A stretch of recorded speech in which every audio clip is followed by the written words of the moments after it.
en tout cas daal gisaguñ dara gars yi nga xool wax dëgg yàlla dara génnagul fii ak 19h50 lañ wax dañuy tàllal gars yi gisaguñ dara wax dëgg yàlla. dina feeñ. góor gi ñoo ngi lay nuyu. ñu ngi lay fay. tey ñu dajee fii ci corniche bi ci séntum weer wi yan kàddu nga ci mën a yëkkati. waaw mais li ñu si yëkkati mooy leen yal nañu yàlla defal jàmm et ñu gis ko ak jàmm ak salaam waree ak jàmm ak salaam ñu fekk ko ay yoon bi jaay Seydina Muhammad ya Rasulullah sallallahu alayhi wa sallam loo gis dafay jeex ci àdduna lii rek li ñu am et weer la boo xam bi weer boo xam ne dafa ëmb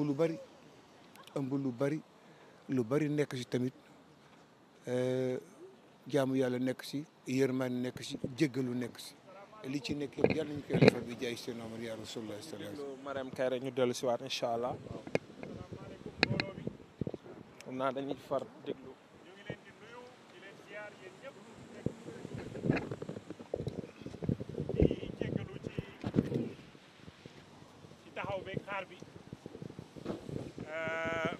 waaye di leen gërëm ci déplacement bi ngeen def pour ñëw fekkee ci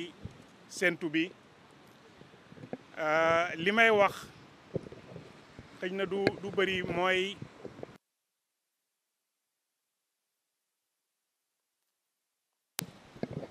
dafay nekk ci fànn yoo xam ne dina tuuti torop ba yaakaar nañ ne jafe-jafe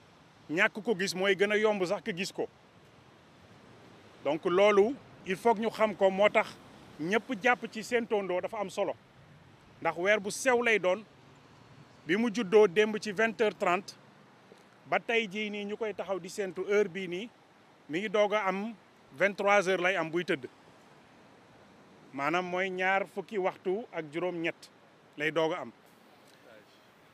ci âge maanaam par rapport ak bi mu juddoo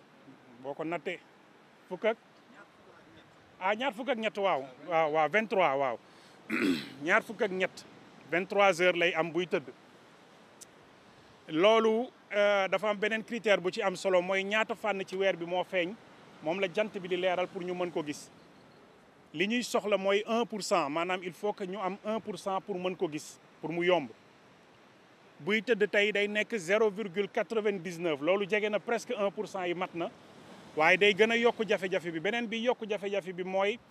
weer bi suy wër suuf si yenn saa yi mu sori ko yenn saa yi mu jege ko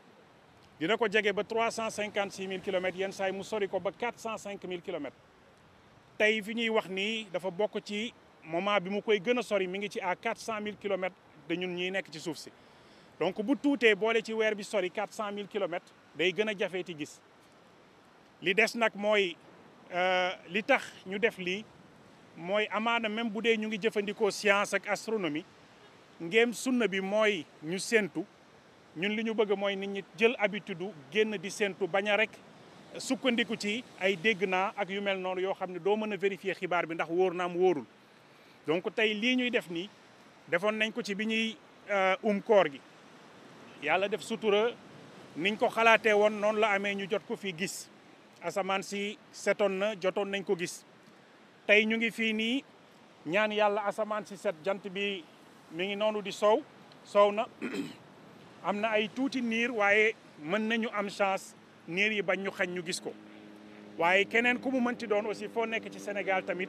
nga bañ a rek yam ci lu ñu wax ak séentu leen maag dégg naag nga génn bu dee ci balcon la nga taxaw ci balcon bu dee terrasse nga taxaw ci terrasse fu mu mënti doon nga taxaw mën a séentul sa bopp donc tey loolu moo ñu fi indi di ñaan yàlla xëy na mu jàppale ñu gis ko bu jafee it ñu xam ne li ñu waroon def nañ ko mooy ñëw séentu ko waaye lu ci mënti am daal ñu ngi déglu tam ñi nekk ci région yi ku ci am asamaan boo xam ne amul niir ak yooyu na nga séentu tamit ñaan yàlla mu mën ñu jariñ ñu mën a am information bi ñu soxla donc ci li ñu xalaat weer bi 20h10 20h09 exactement dina fekk mu tëdd waaye bu ngeen seetloo bu jant bi di sow avant muy egg sax ci li ñu tuddee horizon dootoo ko gisati maanaam niir yi nekk ci digganteem ak géej gi mooy tax yenn saay jant bi dina dem te du soowagum weer bi tam noonu la nar a def bu ñu jàppee ne que 20h10 lay soow xëj na ay booru 20h05 ak yu mel noonu dootoo sax gisati donc nañ ko séentu à partir de 19h40 fekk asamaan si commencé lëndëm ñu gën a def effort côté boobu noonu ba 20h am yaakaar ci diir boobu xëj na ñu mën a am xibaar bu jógee ci loolu voilà.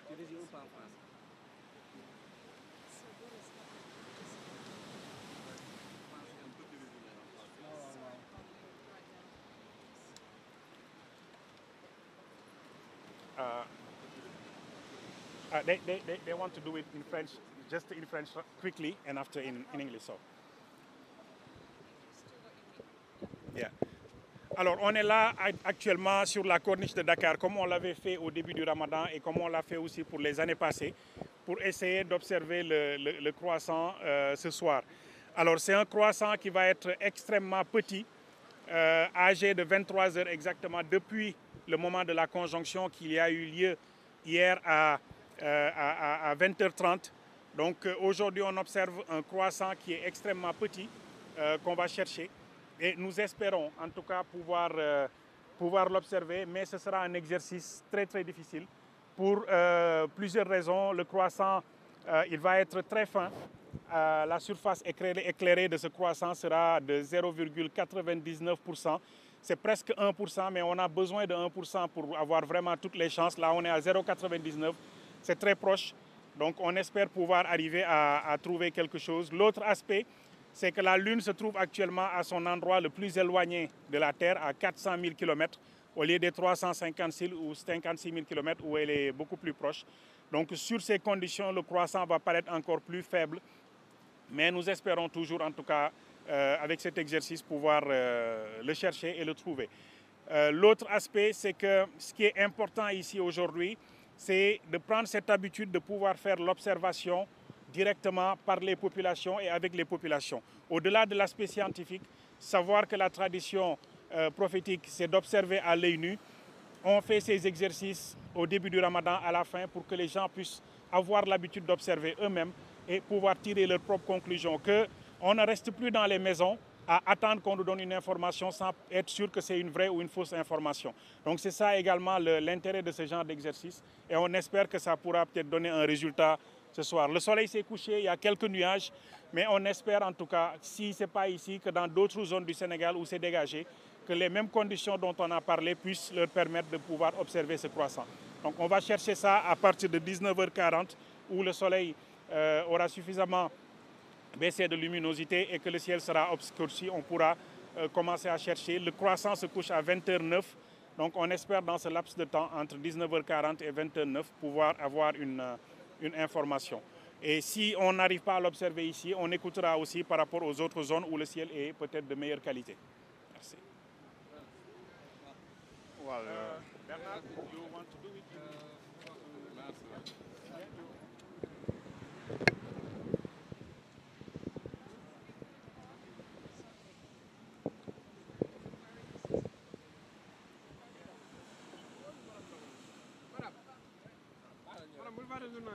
Voilà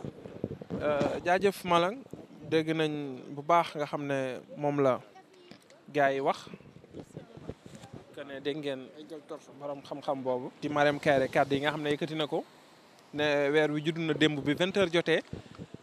dañ koy xaaragum nag en attendant bala muy am 24 heures ñu jéem ko xool ndax judd na démb mais gisuñu ko xam naa dañ ko séntu nag fii ak 20h wala 19h40 minutes ñu commencé séntu ndax jant baa ngi soog a dem tey nag macha allah temps bi ni mu mel asamaan si leer na leer goo xam ne war nañ koo mën a gis bu soobee suñu borom xam naa dañ koy daal di xaar rek borom café bu ñu mënee ndogu dina ci baax voilà.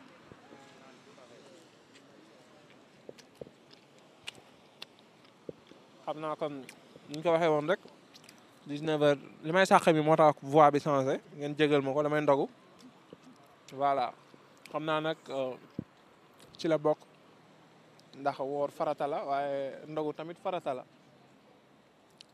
comme ni mu ko waxee ne 19h40 ñoo ko déggandoo pour ñuy soog a ñëw ñu xaaraat tuuti moom mu defaat ñu xool lu ñu gisee weer wi dina amalaat beneen déclaration beneen boo xam ne dina am waaye nag nee na ñu weer bi juddu na démb 20h kon nag dañ ko xaar tey. ah amul café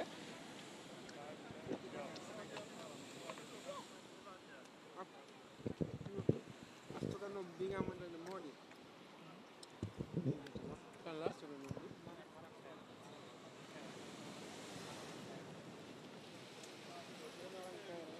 nekk ñoo di wax ci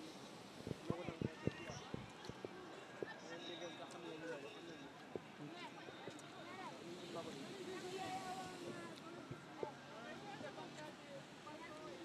voilà dafay gis ñu weer nag ñu ngi xaar ba tey mu xaw a lëndam ñu leen weer yu bëri lu muy xaar moom tamit voilà dama doon ndogg moo tax ma arrêté woon wax ji dog naa sama kooru nag mais dañuy xaar weer wi feeñ ñu soog a amal yéene boobu noonu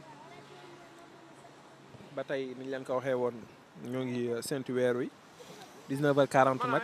la ñu joxaat rendez-vous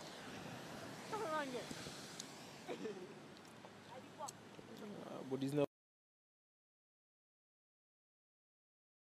weer wi kon nañ patienté waat tuuti rek du yàgg incha allah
damay demaat xaw ma ni mais man gisoon naa kii foofu xaw ma ni jël na ko ban kii laa fa gis waa ji la kon cette TV la